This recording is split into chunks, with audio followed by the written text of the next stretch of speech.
Bonjour à tous. Alors aujourd'hui, je vais vous présenter les trous noirs. Donc, ça c'est la table de matière. Donc tout d'abord, on va voir ce que c'est un trou noir. Donc, ce que c'est un trou noir et à quoi ça ressemble. Donc ça sera assez rapide. Ensuite, on va voir les différents types de trous noirs.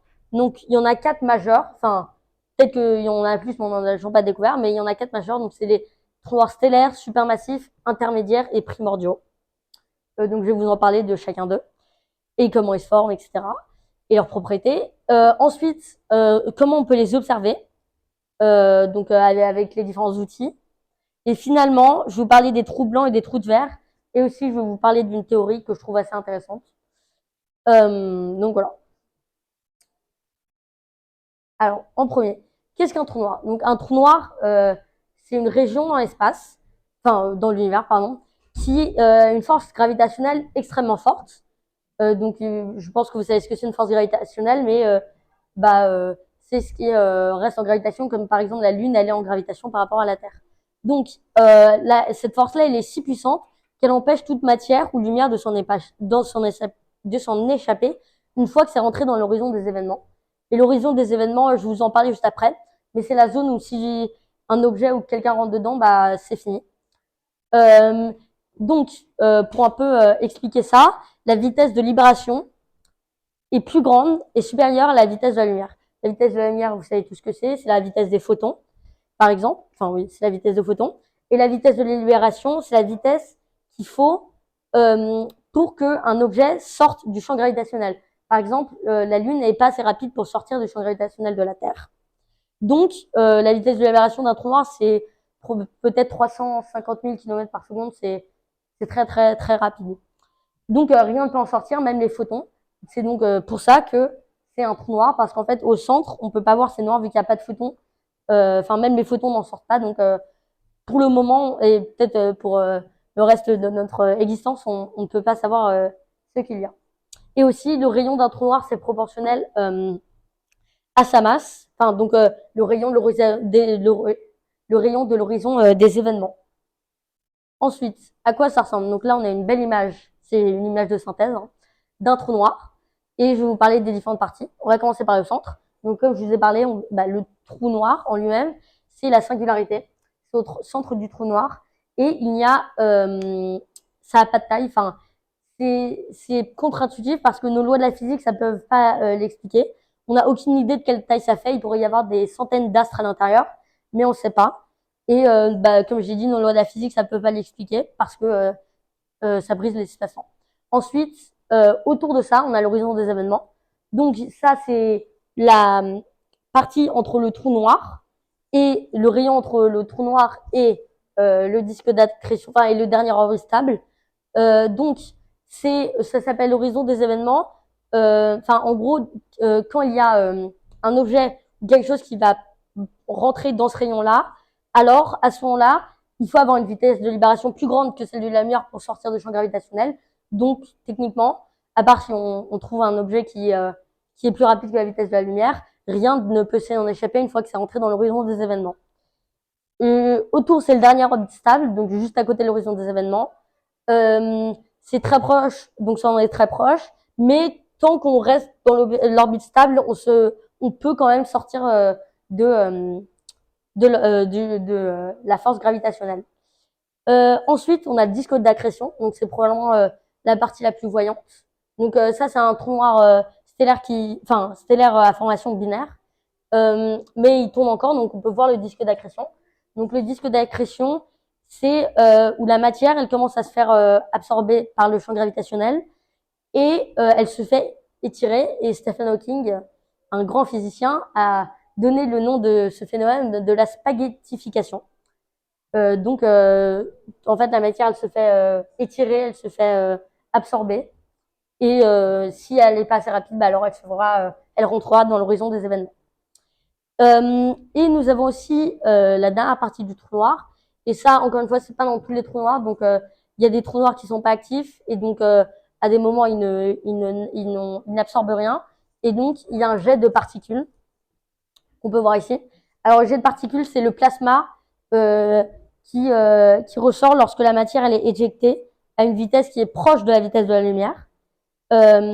et ça, ce jet, il traverse l'horizon, enfin, pardon, il traverse l'univers à une vitesse, donc comme j'ai dit, proche de la vitesse de la lumière, et il s'arrête pas tant qu'il n'est pas dévié par quelque chose, donc par exemple de la matière noire ou un astre. Et d'ailleurs, donc c'est possible que on reçoive des jets de particules venant de trous noirs. Et il y a quelques mois, on a reçu un jet de particules dans un trou noir. Et pour que vous ayez un ordre de grandeur, les jets de particules, des fois, ça peut aller jusqu'à, je crois que le maximum, c'était 1,5 million d'années-lumière, la distance. Donc, ça peut aller très très loin. Donc, c'est pas dévié ou par quelque chose. Donc, les trous noirs stellaires, donc là, c'est presque la même illustration. C'est un trou noir stellaire à formation binaire, et je vous en parle après. Mais ils sont formés quand une étoile massive, elle meurt. Donc, déjà, comment est-ce qu'une étoile massive, elle meurt? À l'intérieur, les électrons, ils aiment pas être ensemble, donc ils veulent s'éloigner entre eux.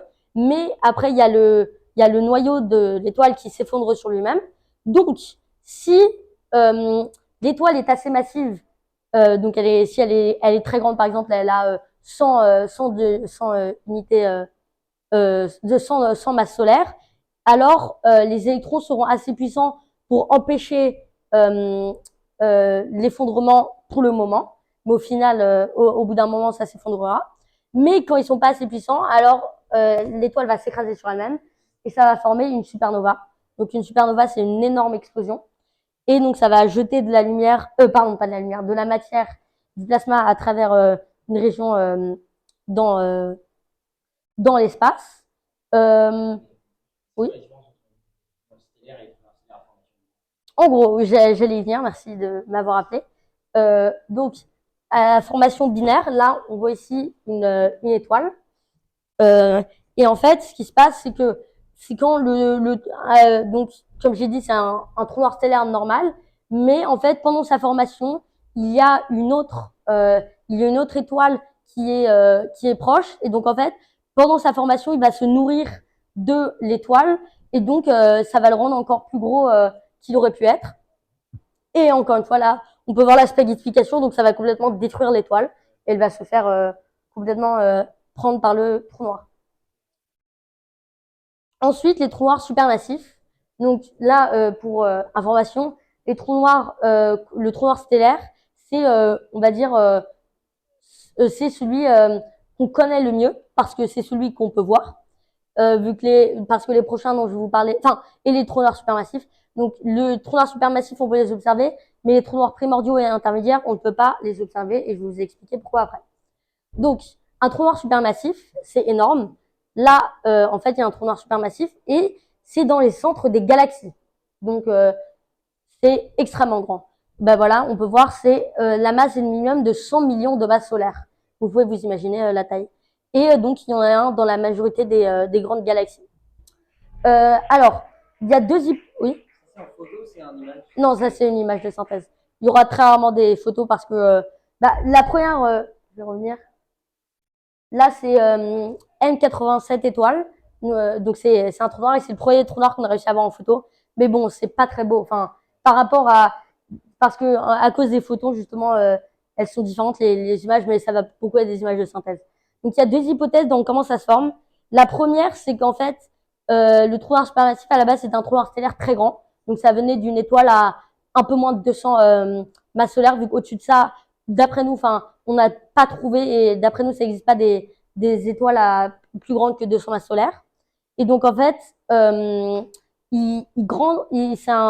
c'est un grand trou noir stellaire, mais il a rencontré de la matière sur son passage beaucoup de fois, enfin tout le temps,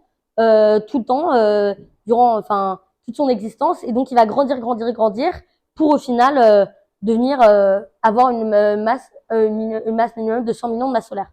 Par contre, le petit problème avec cette théorie, c'est que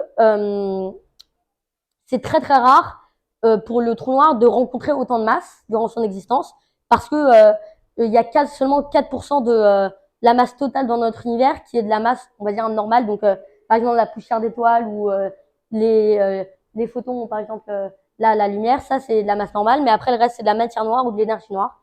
Et encore une fois, la matière noire et les nuages noirs, c'est encore théorique. Enfin, on n'est pas sûr de ce que c'est, mais bon, je ne vais pas rentrer dans le sujet. Et la deuxième possibilité, celle-là est un peu plus complexe, mais elle est peut-être plus probable. Donc, ils se sont formés au début de notre univers, donc au niveau du Big Bang, et c'était dans des quasi-étoiles. Donc, donc des quasi-étoiles, je vais vous expliquer ce que c'est. En fait, c'est des étoiles qui étaient très grandes et elles se sont formées au début de l'univers, mais le noyau, quand il s'est effondré, la masse, donc les électrons ils se sont étirés et la masse, elle était assez grande pour que ça absorbe la supernova, on va dire, et donc ça a créé une étoile qui est vraiment très très massive. Bah, par exemple, elle est une quasi-étoile, ça pourrait être des dizaines de fois plus grande que l'étoile la plus grande qu'on connaît. Donc voilà pour les trous noirs supermassifs. Et comme j'ai dit, ils sont au milieu de nos galaxies, au centre des galaxies. Ensuite, les trous noirs intermédiaires, oui, pardon. Et donc là, ici aussi, c'est une image de synthèse. Ça, c'est probablement un trou noir supermassif, mais bon. On connaît pas grand-chose sur les trous noirs intermédiaires parce qu'on en a tout simplement jamais observé. Donc, les trous noirs intermédiaires, pour que vous ayez un ordre d'idée, un trou noir stellaire qui est entre 3 et 50 masses solaires, par rapport, comme on a vu, à un trou noir supermassif qui a 100 millions de masses solaires. Alors, si un trou noir stellaire était de masse de 50 masses solaires, alors pardon, ça deviendrait la taille si on mettait à la taille d'un grain de sable, alors un trou noir supermassif, ça serait la taille de notre soleil. Donc, l'ordre de grandeur est énorme. Et en fait, les trous noirs intermédiaires, ils sont entre ça, et c'est très dur parce que il faudrait exactement examiner tout l'espace entre un grain de sable sur notre planète et la différente taille. Oui. Je pense que c'est possible qu'il existe parce qu'il n'y a rien qui est contre ça. Et encore une fois, leur formation, c'est assez simple. C'était juste une étoile qui était assez grande. C'est juste que là, dans notre univers, comme j'ai dit, les étoiles, elles peuvent pas être plus grandes que 200 masses solaires. Mais je pense que c'est possible, mais il y en a peut-être pas dans notre univers observable vu que c'est très très petit. Mais je pense que ça existe.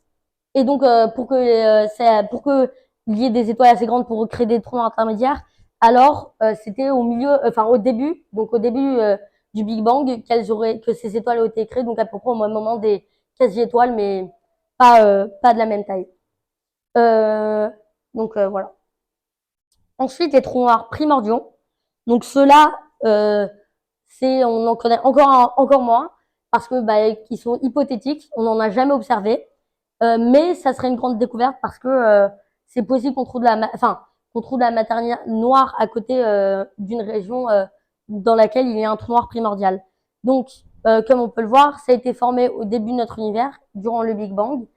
Et en fait, au niveau du Big Bang, il y a des endroits, donc par exemple vraiment dans la première seconde, hein, c'est très rapide, où il y a la pression et la température qui est tellement énorme que c'est assez difficile à expliquer, mais la matière, elle deviendrait dans une pression tellement petite que ça formera un trou noir à peu près comme à l'implosion d'une étoile pour former un trou noir stellaire. Mais à ce moment-là, il y a eu encore plus de pression et plus de température, donc ça aurait créé un trou noir primordial. Et encore une fois, on n'en a pas trouvé. Et ça, c'est parce que déjà, c'est possible qu'il se soit éteint, parce que le Big Bang, c'était il y a très longtemps. Ou c'est comme les trous noirs intermédiaires, on n'en a juste toujours pas trouvé vu que l'univers est tout simplement énorme. Donc, comment peut-on les observer? Je vais vous parler de 3 différentes méthodes pour les observer. Donc, d'abord, on a une lentille gravitationnelle. Donc ici, on peut voir Very Large Array Radiotélescope à Socorro dans le New Mexico. Donc en fait, il y a d'énormes antennes, on va dire comme ça, placées partout sur notre planète. Donc par exemple, souvent c'est à des endroits avec plus d'altitude pour qu'il y ait un ordre de grandeur encore plus grand. Mais par exemple, il y en a au Mexique. Enfin, il y en a dans tous les continents et il y en a vraiment des centaines qui forment en fait. On a réussi à les relier pour qu'ils forment entre eux comme si c'était un radiotélescope, mais qui est énorme, qui serait de la taille de la Terre. Et donc, comme ça, on va pouvoir aller encore plus loin et voir très très loin. Donc, il y a des centaines d'années, à des milliers d'années-lumière. Et donc, comment est-ce qu'on les observe Comment on peut trouver des trous noirs grâce à ça, vu que c'est intéressant de créer un satellite aussi grand, mais il faut bien trouver des trous noirs. Donc, en fait, ces satellites, ils sortent, enfin, ils créent des rayons lumineux qui sont très rapides, un peu comme les jets de plasma, et qui traversent l'univers.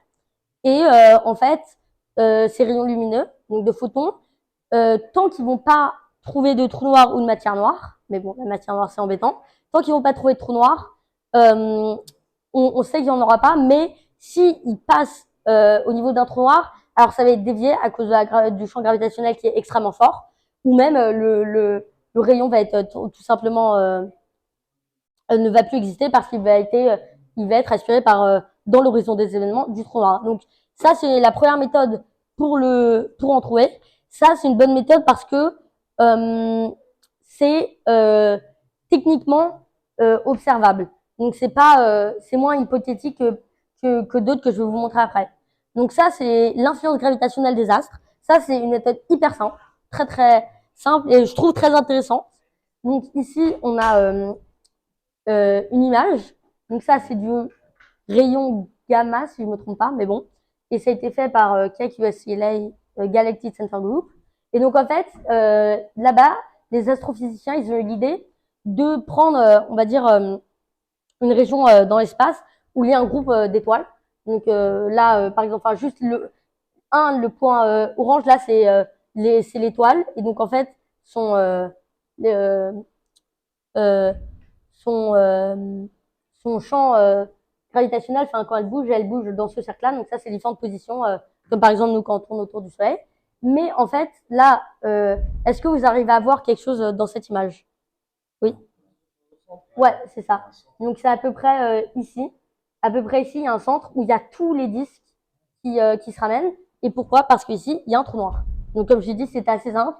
Il y a que seulement un trou noir qui pourrait attirer avec sa force gravitationnelle. Même la matière noire, ça pourrait probablement pas. Oui.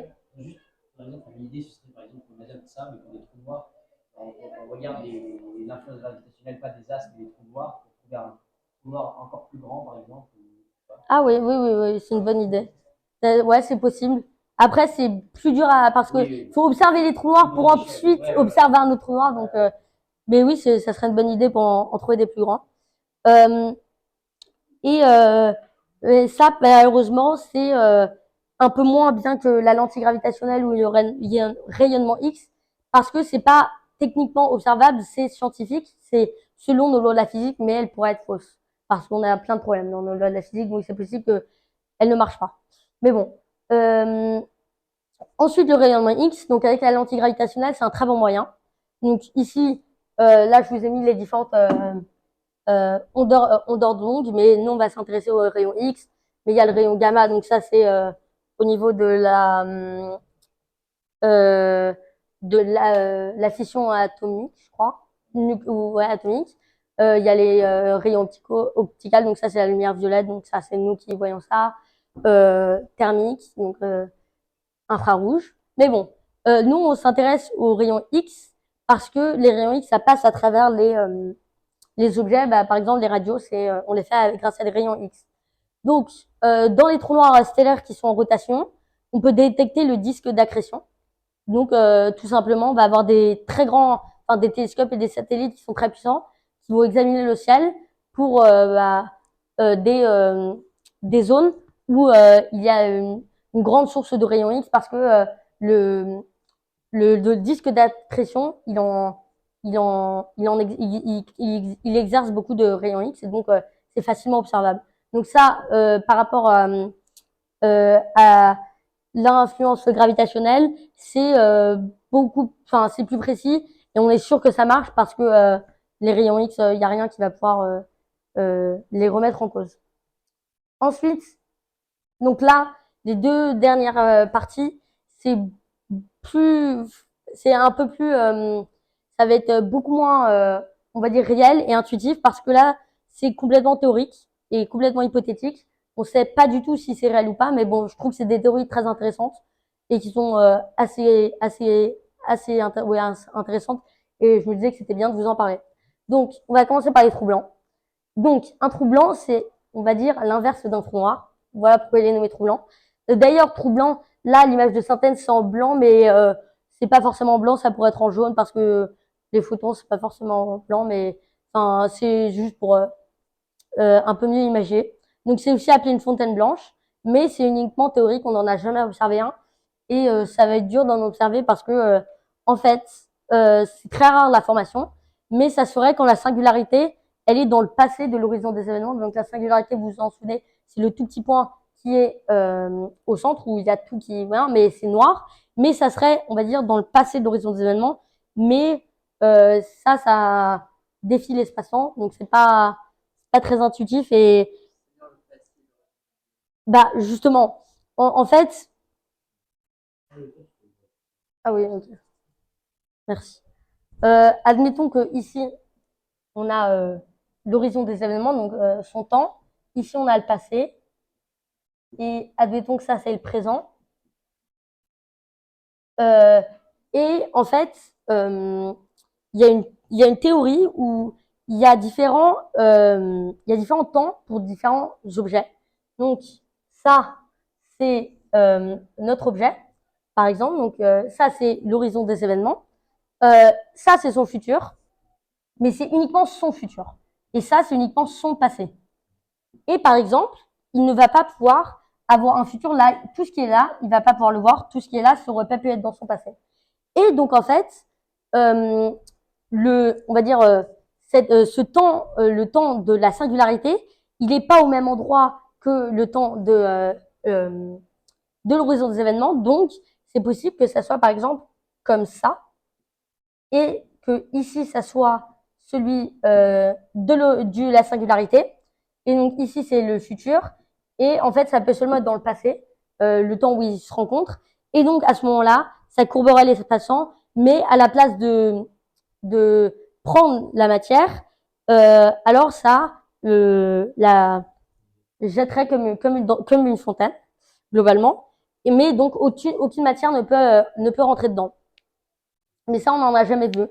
Parce que bah, c'est assez rare que des événements comme ça se passent. Ensuite, les trous de verre, ça, euh, oui, pardon. Comment?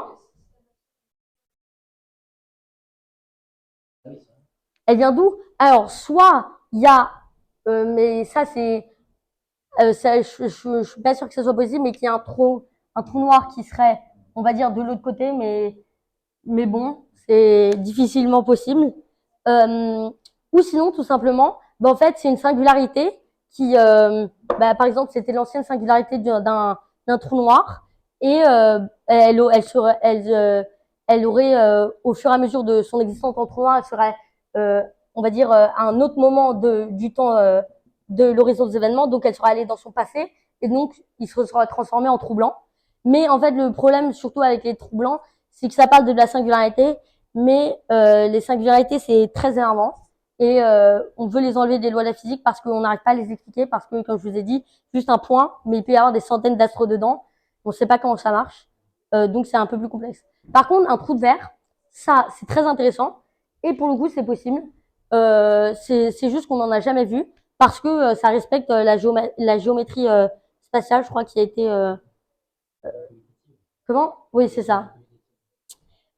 Donc ici, on a une image de synthèse pardon, qui explique très très bien.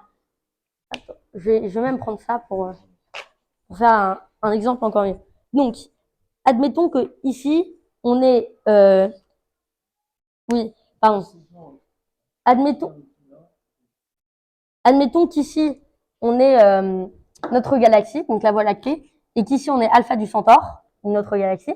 Alors en fait, on pourrait courber l'espace-temps pour les trouver au même point. Et là, on pourrait donc trouer et on se retrouve au même point sans techniquement avoir bougé. c'est un peu de la téléportation. Donc, pourquoi est-ce que ça, c'est possible et intéressant? Parce qu'en fait, c'est possible que ça... Comment est-ce que ça pourrait se créer? Alors ça, c'est... il faut rassembler de la matière négative, donc c'est une matière exotique, c'est un peu comme la matière noire. On n'en a jamais trouvé, comme beaucoup de choses dans cette présentation. Mais d'après la théorie de la relativité d'Einstein, c'est possible de créer parce que ça, c'est possible dans la géométrie spatio-temporelle qui a été créée par lui. Et pour l'instant, elle a marché dans toutes les découvertes qu'on a fait, toutes les recherches. Donc, je ne vois pas pourquoi ça pourrait pas marcher. Oh, je me suis trompée de côté. Pour les trous de verre. Et donc, je sais pas si vous avez vu le film Interstellar. C'est un très très bon film. Ça coule de partout. Jette ça, jette ça. Ouais. T'inquiète pas. On fera après. Ils voient pas ça sur la présentation. On coupera. Et donc, le très bon film Interstellar de Christopher Nolan avec Matthew McConaughey. Et donc, en fait, c'est un très beau film, mais techniquement, il est très possible, d'après nos lois de la physique, parce qu'ils ont même Christopher Nolan a travaillé avec un très grand astrophysicien.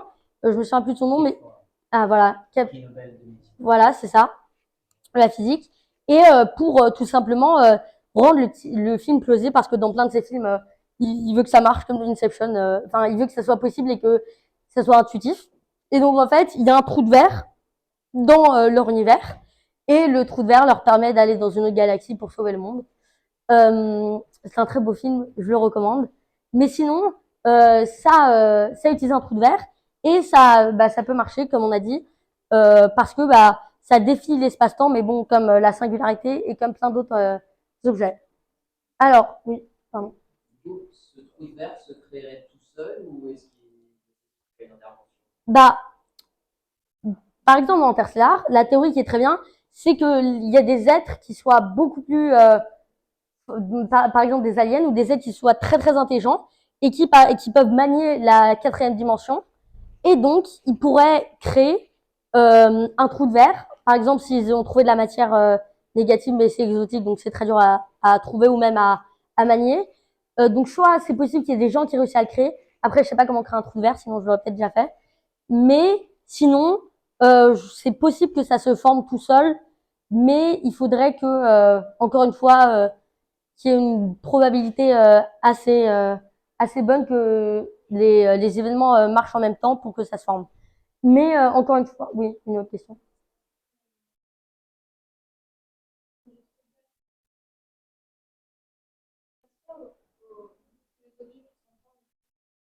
Dans le pli, c'est-à-dire genre là, Oui. en gros, enfin ça c'est l'espace-temps. Donc en horizontal l'espace, en vertical le temps. Et en fait, si on arrive à le plier, comment plier l'espace-temps? C'est pas nous qui pensons, c'est juste Oui. noir ou blanc Qui réussirait à la singularité, elle serait dans le passé des horizons des événements, j'imagine, et donc ça permettrait de ressortir. C'est vrai que ce qui serait intéressant, si c'est vrai, ce serait de pouvoir observer le process d'un trou de verre qui se forme. Mais bon, encore une fois, c'est théorique, donc je pense que c'est très dur à expliquer, et je suis désolée si je peux pas répondre à vos questions.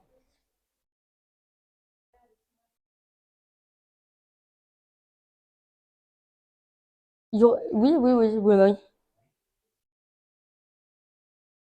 Ça ne détruirait pas, ça connecterait.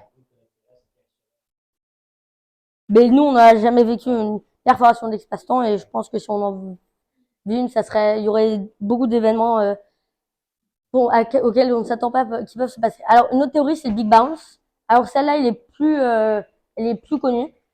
Et donc, en fait, ça a été trouvé durant le XXe siècle par un physicien du nom de Peter Linz.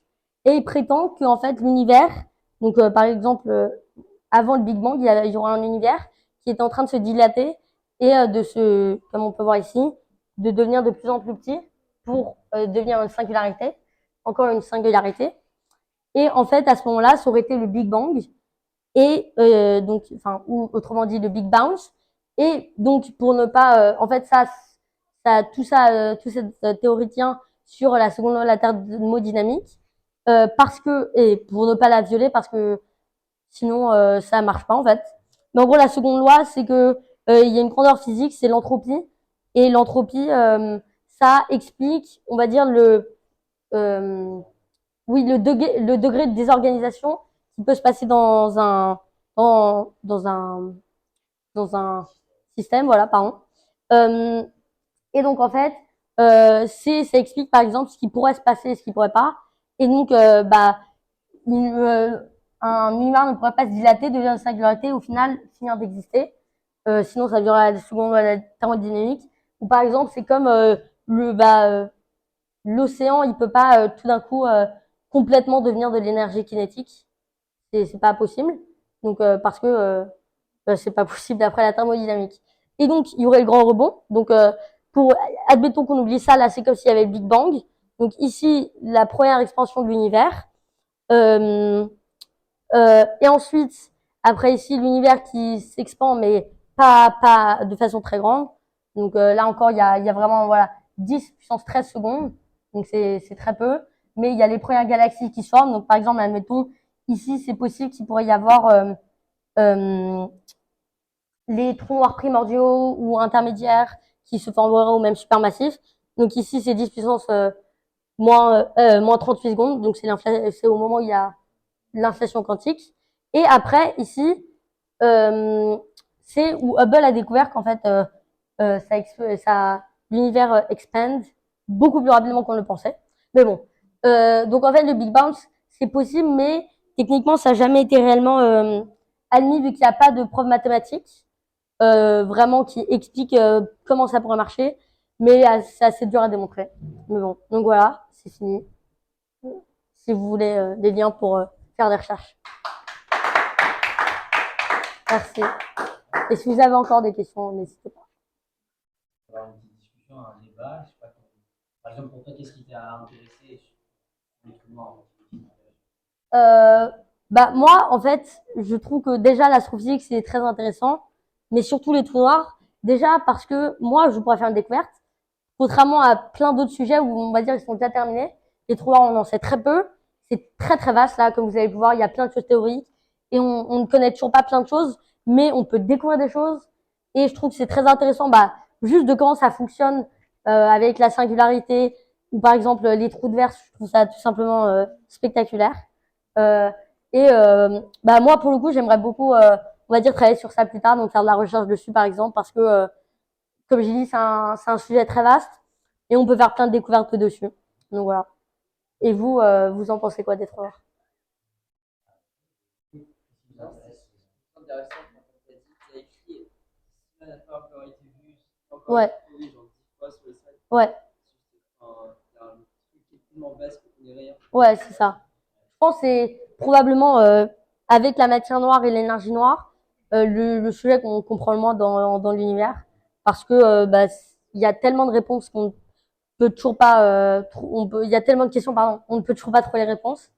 Et par exemple, juste de trouver comment ça marche. Là, dites-vous que la première image réelle qu'on a eue d'un trou noir, ça date de 2016, je crois. À 2018, pardon, M87 étoiles, c'était 2018. Donc, il y a seulement 4 ans, alors que ça a été... ah oui, j'ai même pas parlé de... Vraiment, au début, c'est qui a pensé que ça pouvait exister, mais je crois que c'est au XVIIe siècle, à peu près. Vers la fin du XVIIe siècle. Et c'est seulement il y a 5 ans qu'on a réussi à trouver, à créer une réelle image. Et il y a tellement différents moyens on va dire, d'en observer, mais on n'arrive toujours pas à en trouver parce qu'il y a plein de choses qui nous empêchent. Ça, fabuleux. C'est effrayant parce qu'on connaît tellement de choses Ouais. que ça peut complètement déstabiliser Oui. la perception qu'on a du monde. Ouais. C'est effrayant, mais pour ça, je pense que c'est bien, c'est fun, Ouais. c'est intéressant, c'est ça qui fait que. C'est effrayant d'une belle manière. Exactement, c'est ça. Mais pas juste parce qu'on connaît pas, quoi. Ouais, voilà. Mais on peut s'attendre à plein de choses. Puis, c'est à la fois d'un point de vue expérimental et d'un point de vue théorique, c'est qu'on a il y a des idées qui nous manquent avec les trous blancs, Mm. les verts, etc. Il y a aussi des choses expérimentales comme c'est des objets tellement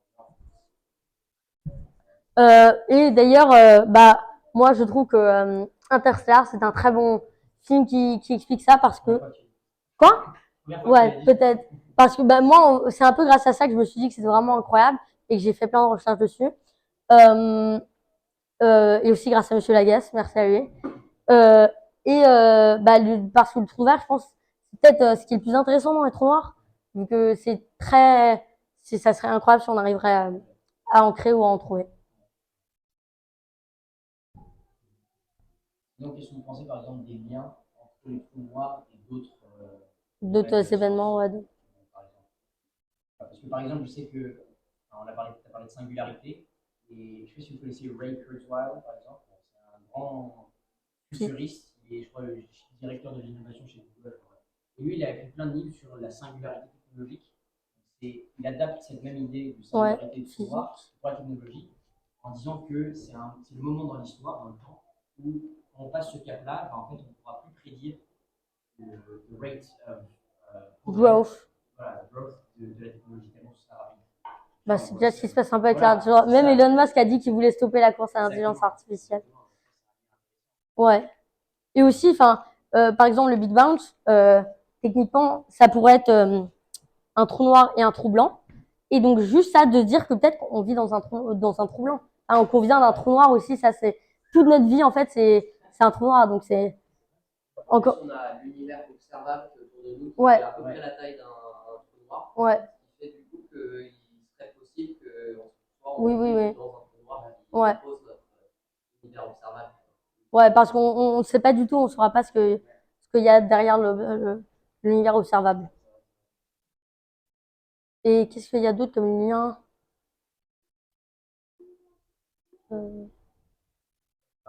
Non, on a parlé de passer utiliser un trou vert, après, c'est impossible parce qu'on a dit parler de spaghettification. Ouais. Ah oui, ça je pense pas que je vais pouvoir la trouver sur l'iPad, mais on a non, mais d'une étoile qui se fait spaghettifier, on a des photos. On a des photos et ouais, je vais peut-être